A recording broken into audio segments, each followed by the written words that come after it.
The president's announcement about more at-home tests, we wanted to make sure that you know how to test properly. WAAY 31's Brittany Harry joins us live at Star Discount Pharmacy in Huntsville this afternoon to walk us through the process. Brittany?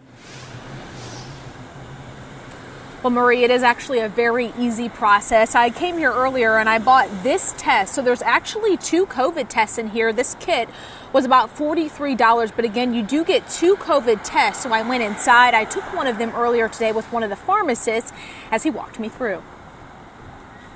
Go ahead and take this test tube here and prop it up right in this little sphere right here. That's going to act as a holder for our test tube so the reagent doesn't slip and spill around.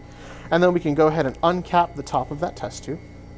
Then get the swab ready for testing without touching the white foam tip at the end. Left nostril, go ahead and twist it around.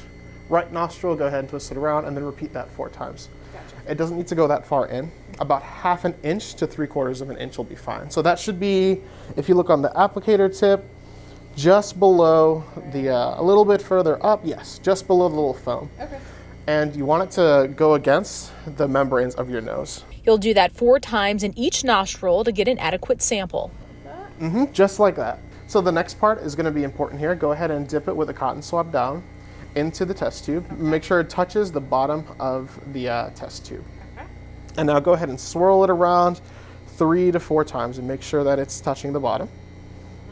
Let it sit in there for 1 minute. COVID tests at this pharmacy, Hassan says, are going really quick. I would say we probably get about 10 to 15 testing kits every day, and they all go off the shelves. And more so now that the new variant is here. Now, 1 minute later, back to my test. Hassan says it shouldn't sit in this tube for more than 10 minutes. But really important, go ahead and press it up against the side of the test tube while you're removing it, just to kind of squeeze out any of that extra moisture that's coming out of it. Then unwrap a test strip.